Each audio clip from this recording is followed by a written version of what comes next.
Assalamualaikum warahmatullahi wabarakatuh.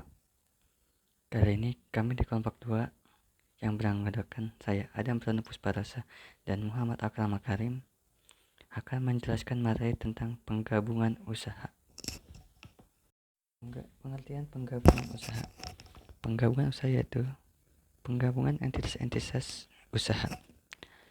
Bentuk penggabungan badan usaha dapat dibedakan ke dalam berbagai macam bentuk sebagai berikut.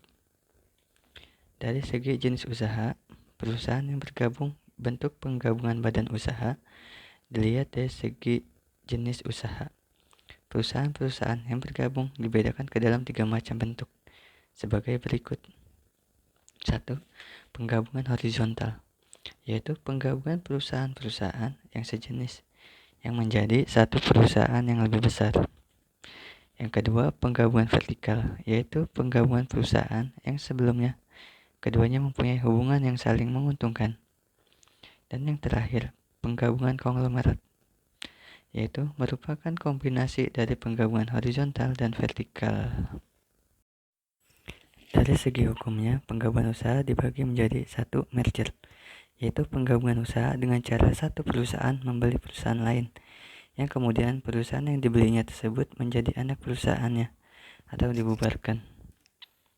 Yang kedua, konsolidasi. Konsolidasi merupakan bentuk lain dari merger, yaitu penggabungan usaha. Dalam proses penggabungan itu dibentuk sebuah perusahaan baru dengan tujuan khusus untuk membeli, mengambil alih harta milik, dan mengakui utang-utang dari 2 atau lebih perusahaan yang telah ada. Dan yang ketiga, afiliasi. Afiliasi yaitu penggabungan usaha dengan cara membeli sebagian besar saham atau seluruh saham perusahaan lain untuk memperoleh hak pengendalian. Motivasi akuisisi. Alasan yang sering dikemukakan ketika perusahaan bergabung dengan perusahaan lain atau melakukan akuisisi adalah karena dengan akuisisi, perusahaan mampu mencapai pertumbuhan lebih cepat daripada harus membangun unit usaha sendiri. Selain itu, faktor yang paling mendasari perusahaan melakukan akuisisi adalah motif ekonomi. Beberapa perusahaan melakukan akuisisi karena adanya beberapa motivasi.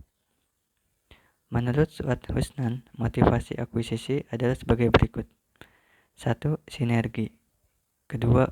Peningkatan pendapatan. 3. Penurunan biaya. 4. Penghematan pajak. 5. Diversifikasi. Manfaat akuisisi. Menurut Sapiro, dalam Palestina, keuntungan atau manfaat akuisisi adalah sebagai berikut. 1. Peningkatan tingkat pertumbuhan yang lebih cepat dalam bisnis sekarang daripada melakukan pertumbuhan secara internal. 2. Mengurangi tingkat persaingan dengan membeli beberapa badan usaha guna menggabungkan kekuatan pasar dan pembatasan persaingan. 3. Memasuki pasar baru, penjualan dan pemasaran sekarang yang tidak dapat ditembus. 4. Menyediakan manajerial skill, yaitu adanya bantuan manajerial pengelola aset-aset badan usaha. Baik, selanjutnya ada proses akuisisi. Proses akuisisi merupakan suatu faktor penting, terutama karena pembelian suatu bisnis tertentu pada umumnya berkaitan dengan jumlah uang yang relatif besar dan membutuhkan waktu yang relatif lama. Sehingga bagi perusahaan pengambil alih, sebelum memutuskan untuk akuisisi terhadap suatu perusahaan terlebih dahulu akan berusaha memahami secara lebih jelas mengenai prospek dan sasaran yang akan dicapai.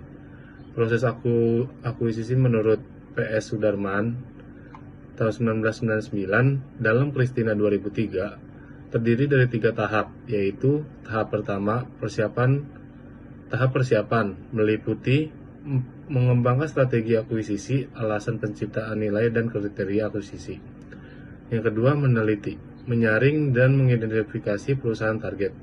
Yang ketiga, evaluasi strategi terhadap sasaran dan nilai kelayakan akuisisi. Yang kedua, ada tahap negosiasi yang meliputi pengembangan strategi pengarahan. Kedua, mengevaluasi keuangan dan perhitungan dalam perusahaan target. Selanjutnya ada negosiasi dan transaksi pembiayaan.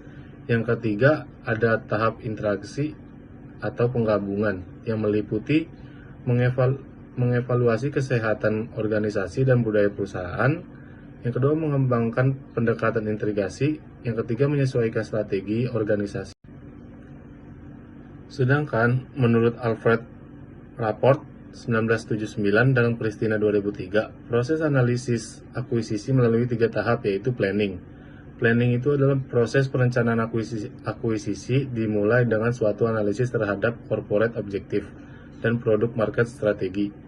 Analisis ini ditunjukkan untuk memahami kekuatan dan kelemahan yang meliputi berbagai aspek seperti ekonomi, sosial, teknologi, dan sebagainya. Dan yang kedua, search and screen. Proses pencarian dan pelacakan merupakan suatu pendekatan sistematik untuk menggabungkan berbagai prospek akuisisi yang menarik dan dianggap menguntungkan. Yang ketiga ada final evaluation. Proses evaluasi keuangan lebih memfokuskan pada jawaban manajemen atas beberapa pertanyaan mengenai harga tertinggi yang harus dibayar oleh perusahaan pengambil alih serta apa yang akan menjadi risiko utama. Selanjutnya itu ada persoalan yang dihadapi dalam penggabungan usaha. Masalah yang timbul di dalam proses penggabungan perusahaan dapat bersifat kompleks, tetapi juga dapat bersifat sederhana. Sebagai contoh, penentuan jumlah yang harus dibayar dan syarat-syarat pembayaran dalam penggabungan perusahaan. Dalam hal pembayarannya terbentuk uang tunai relatif lebih sederhana jika dibanding dengan penggabungan perusahaan di mana pembayaran berbentuk surat-surat berharga yang harganya pasarnya pun tidak mudah dapat temukan. Untuk itu, bantuan dari manajemen yang bersangkutan dan para ahli lain seperti akuntan, ahli hukum, dan para analisis sangat dibutuhkan.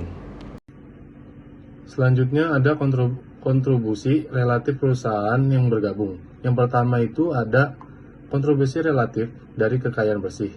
Laporan keuangan dari masing-masing pihak harus disusun atas dasar harga pasarnya atau dengan harga yang disetujui oleh semua pihak.